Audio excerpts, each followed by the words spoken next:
Okay, Sharath sir. Yes Paru.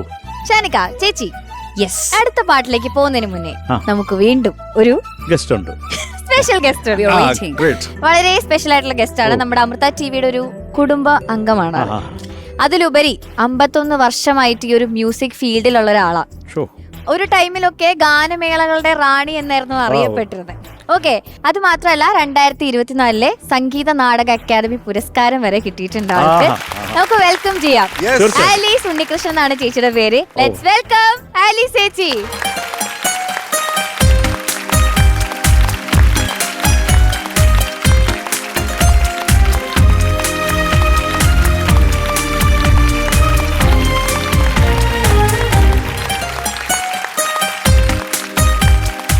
Welcome to super star. Thank you. വളരെയധികം സന്തോഷം. ചേച്ചി നമസ്കാരം. ചേച്ചി നമസ്കാരം. നമസ്കാരം. വെൽക്കം ടു സൂപ്പർ സ്റ്റാർ ചേച്ചി. ഓ താങ്ക് യു. ഓക്കെ, ഇപ്പൊ കഴിഞ്ഞ വർഷം അവാർഡൊക്കെ കിട്ടി ഇല്ലേ? ഈ വർഷത്തിന്റെ 2024 എന്ത് തോന്നുന്നു ചേച്ചി അങ്ങനെ ഒരു അവാർഡ് വാങ്ങിക്കാൻ പറ്റിയതില്? സന്തോഷം ഉണ്ട്. അവാർഡ് എപ്പോഴും ഒരു സന്തോഷം തരുന്ന കാര്യമാണല്ലോ. ഓക്കെ, ഈ ഗാനമേളകളുടെ റാണി എന്ന് പറയുമ്പോൾ ഏതെങ്കിലും ഒരു ഓർമ്മകൾ ഉണ്ടാവുമല്ലോ ചേച്ചിക്ക്? ഒരുപാട് ഗാനമേളകൾ നമ്മൾ പാടാൻ പോകുമ്പോൾ ഓരോ ഗാനമേള നമുക്ക് ഓരോ അനുഭവങ്ങളായിരിക്കുമല്ലോ. ഏതെങ്കിലും ഒരെണ്ണം നമ്മളോട് ഷെയർ ചെയ്യാനുണ്ടാവോ? പാറു, ഒരു കാലഘട്ടത്തില് കോട്ടയം ആലീസ് നിറഞ്ഞു നിൽക്കാറ്. ഞാനൊക്കെ എത്രയോ ഗാനമേള പോയി കേട്ടിട്ടുണ്ട്. എത്രയോ ഗാനമേള അസാധ്യമായിട്ട് പാടും. അന്നൊക്കെ എന്താ പറയുക, ഉഗ്രമായിട്ട് പാടും. ഇപ്പോഴും അതുപോലെ പാടുമെന്നാണ് എനിക്ക് അറിയാൻ കഴിഞ്ഞിട്ടുള്ളത്. അതിൽ കുറേ സന്തോഷം. ഞാൻ പാടുന്ന സമയത്ത് ഇലക്ട്രോണിക്സ് ഇൻസ്ട്രുമെന്റ്സ് ഒന്നുമില്ല. അതെ, ഒരു ടെക്നോളജി ഇല്ല, ഒരു ഒന്നുമില്ല. കണ്ണന്റെ ഒരു പെട്ടി, ഒരു തബല, ഒരു ഗിറ്റാർ, ലീഡ് ഗിറ്റാർ മാത്രം. പിന്നെ സ്പീക്കറുകളില്ല. ആ സമയത്ത് മൈക്ക് തെങ്ങില് കെട്ടി വെച്ചിരിക്കുന്ന കോളാമ്പി മൈക്ക്, കോളാമ്പി. പാടിക്കൊണ്ടിരിക്കും. കോളാമ്പി കാറ്റത്താടുമ്പോ ഞങ്ങൾ ഇങ്ങനെ പോകും, ഇങ്ങനെ പാടി വന്ന. പക്ഷെ ഭയങ്കര പവറാണ് ആ മൈക്കിന്. മെലഡി ഒക്കെ പാടുന്ന സമയത്ത് നമുക്ക് നല്ല പെർഫെക്ഷനോടെ മെലഡി പാടാൻ പറ്റും. കാരണം ഈ ഓർക്കസ്ട്ര വലുതായിട്ട് നമ്മുടെ ചെവിയിലോട്ട് ഇല്ലാത്തത് കൊണ്ട് ആ ഹാർമോണിയത്തിന്റെ വോയിസ് മാത്രം, ഒരു ഫ്ലൂട്ട്. പിന്നെ അക്കോഡിയൻ വന്നത് നമ്മുടെ ചങ്ങനാശ്ശേരിയിലുള്ള ആന്റണി ചേട്ടൻ അക്കോഡിയൻ വാങ്ങിച്ചിട്ട്, ആ അക്കോഡിയൻ വന്ന ദിവസം ഞങ്ങൾക്കൊരു ഉത്സവം പോലായിരുന്നു. അങ്ങനെ ഓരോ ഇൻസ്ട്രുമെൻറ്റും കൂടി വന്നിട്ടാണ് ഇന്ന് ഈ 30,000 വാട്ട്സ് സൗണ്ട് സിസ്റ്റത്തിലൊക്കെ പാടുമ്പോൾ അന്നത്തെ ആ സുഖമൊന്നും എനിക്ക് സത്യം പറഞ്ഞാൽ നമുക്ക് കിട്ടാറില്ല. ഇതൊക്കെ ഞാൻ കുറേ ഗാനമേളകൾ കേട്ടിട്ടുണ്ട്. പ്രത്യേകിച്ച് രാജമാമന്റെ ഒക്കെ കൂടെ വന്നിട്ട് അതെ കുറെ ആണോ കുറെ കേട്ടു. അന്ന് സ്റ്റേജിൽ കിട്ടുന്ന പൈസ വെച്ച് സാധനം വാങ്ങിക്കാൻ കടയിൽ പോകാൻ സമയമില്ല. എന്ന് വെച്ചാൽ ഉറക്കെണിക്കുമ്പോൾ അടുത്ത സ്റ്റേജിലേക്ക് പോകണമല്ലോ. ഡെയിലി പ്രോഗ്രാംസ് ഉണ്ടായിരുന്നു. ഈ 4-5 ആർട്ടിസ്റ്റുകൾ ഉള്ളതുകൊണ്ട് അവർ അവിടുന്ന് ഇവിടുന്ന് ഒക്കെ വിളിച്ചിട്ടുള്ള, പക്ഷെ എല്ലാവരും നല്ലോണം പ്ലേ ചെയ്യുന്നവരായിരിക്കും. മാനുവൽ പ്ലേയിങ് അല്ലേ. അവിടെ ഓഡിയൻസ് ആരും ഇവർ കറക്റ്റ് ആണോ വായിക്കുന്നതെന്ന് നോക്കാൻ വന്നിരിക്കുമല്ലോ. അവർക്ക് 10 പാട്ട് കേൾക്കണം, പോകണം. അപ്പം അതുകൊണ്ട് ആ പാട്ടുകളൊക്കെ അന്ന് ഞങ്ങൾ പാടിക്കൊണ്ടിരുന്നതൊക്കെ ഒരു റിഹേഴ്സൽ പോലെയായിരുന്നു. ഇപ്പം എനിക്കാ തോന്നുന്നത്. ആ പാട്ടുകൾ എങ്ങനെ പാടി പിന്നീടാണ് നല്ലൊരു ഓർക്കസ്ട്രേഷന്റെ ഒരു ലെവലൊക്കെ വന്നപ്പോഴാണ് ആ പാട്ടുകളുടെയൊക്കെ ജീവൻ നമ്മൾ മനസ്സിലാക്കുന്നത്. ഒരുപാട് പാട്ടുകാരൻ എൻ്റെ കൂടെ പാടിയിരുന്നു. പിന്നെ മാർക്കോസ് എൻ്റെ കൂടെ ഒന്ന് പ്രോഗ്രാമിന് പാടിയിരുന്നു, വളരെ ചെറിയ പ്രായത്തില്.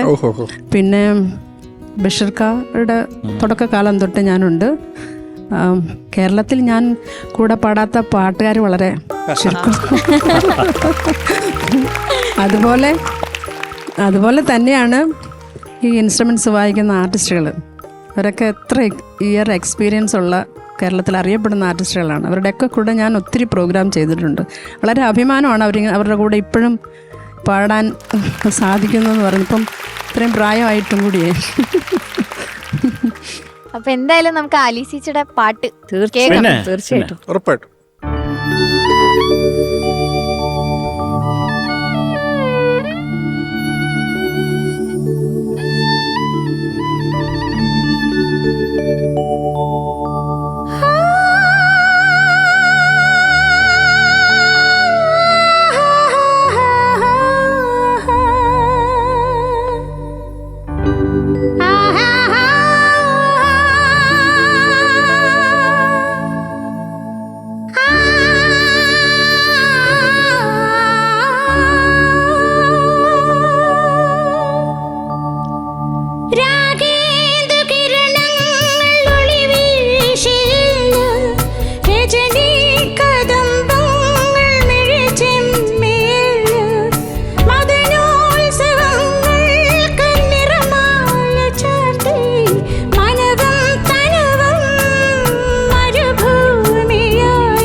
Sarath sir, super super. ഇന്ന് ഡബിൾ ബോണസ്.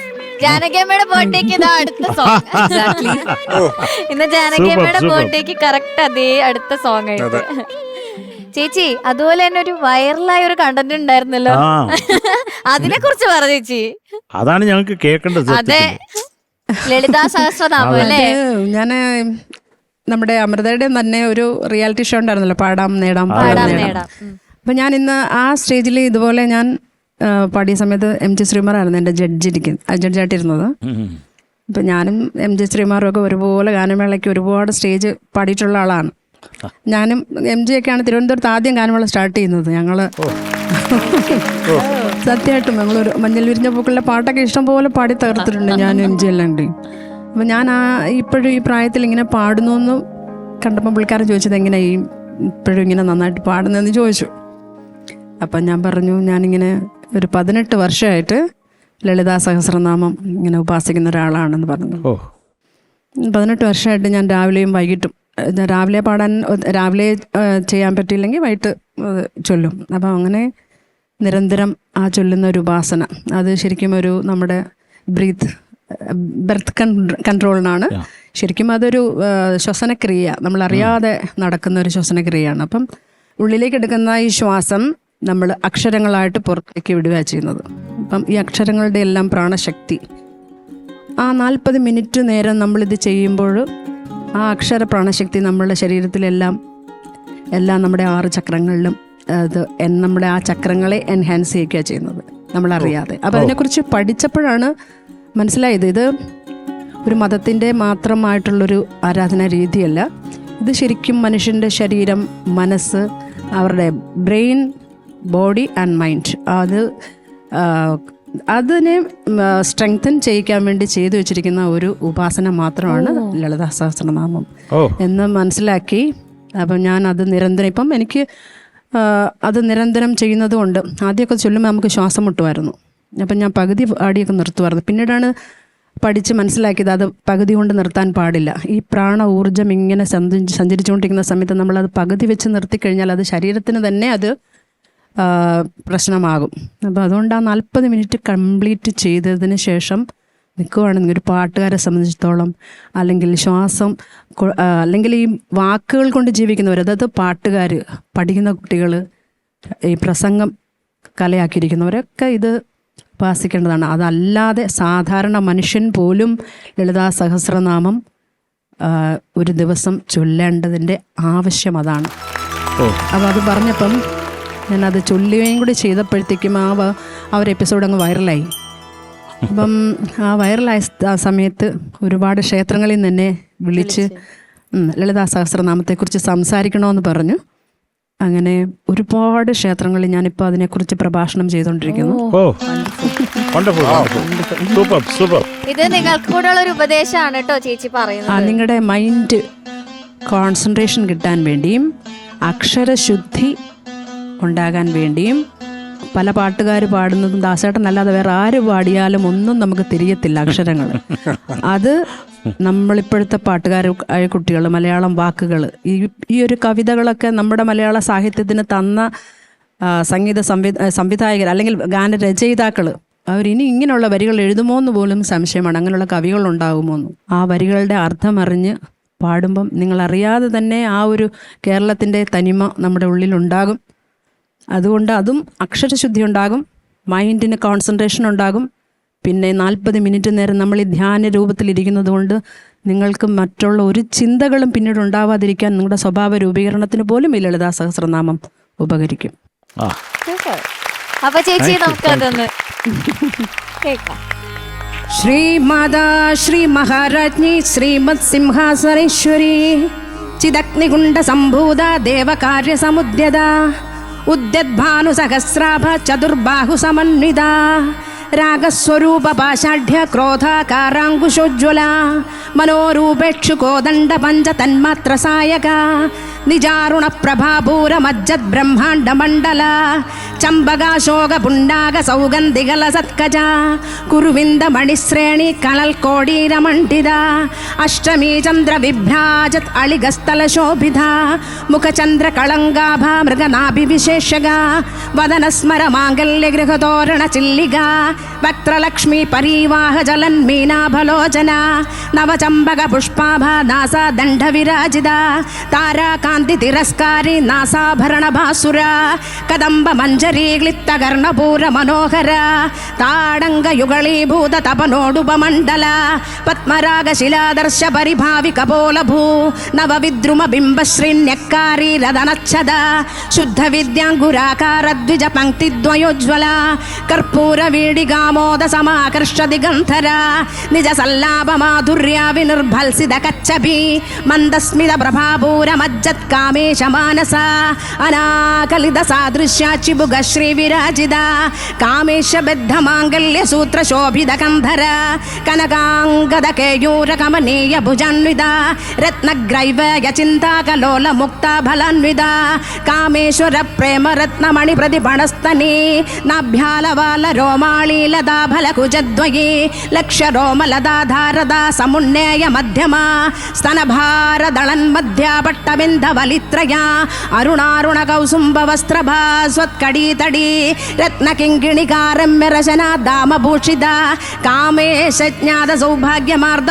ഊരുദ്വയാന്വിത മാണിക്യമകുടാകാര ജാനുദ്വയ വിരാജിത ഇന്ദ്രഗോപ പരിക്ഷിപ്ത സ്മരതൂണാഭജംഗിക ഗൂഢഗുൽഭ കുർമ പൃഷ്ട പ്രവിഷ്ണത് പ്രദപദാന്വിത നഗദീതി സംഛന്ന നമജ്ജന തമോ ഗുണ പദദ്വയ പ്രഭാജാല പരാകൃത സരോരുഹ ശിഞ്ചാന മണിമഞ്ജീര മണ്ഡിത ശ്രീപദാംബുജ.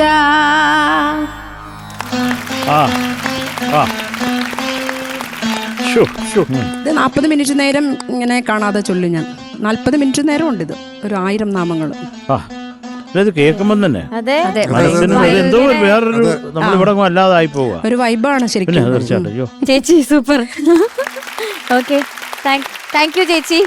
വന്ന് നമ്മളുടെ ഈ ഒരു ഫ്ലോർ എനിക്ക് ഇത്രയും വലിയ ഞാനൊക്കെ മനസ്സിൽ വെച്ച് ആരാധിക്കുന്ന മ്യൂസിക് ഡയറക്ടേഴ്സാണ് ഈ ഇരിക്കുന്നത്.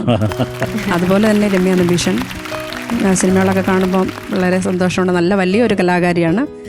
പിന്നെ അതുപോലെ ഒരുപാട് പ്രതിഭകളായിട്ടുള്ള കൊച്ചുകുട്ടികൾ, അവരുടെ പിന്നെ എൻ്റെ ആർട്ടിസ്റ്റുകൾ, എന്നെ ഞാനാക്കിയ എൻ്റെ ആർട്ടിസ്റ്റുകൾ, അവരുടെയൊക്കെ മുൻപിൽ എല്ലാ ബഹുമാനത്തോടും കൂടി, സർവ്വ ബഹുമാനത്തോടു കൂടി ഈ സ്റ്റേജിൽ നിൽക്കാൻ സാധിച്ച അമൃത ടി വിയോടും എന്നെ ഇപ്പോൾ ഈ ഒരു പൊസിഷനിലാക്കിയ എൻ്റെ അമൃത ടി വി ചാനലിലെ എല്ലാ ടെക്നീഷ്യൻസിനോടും എല്ലാവരോടും എൻ്റെ നന്ദി, കടപ്പാട്, കൃതജ്ഞത എല്ലാം വിനയപൂർവ്വം അറിയിച്ചുകൊള്ളുന്നു.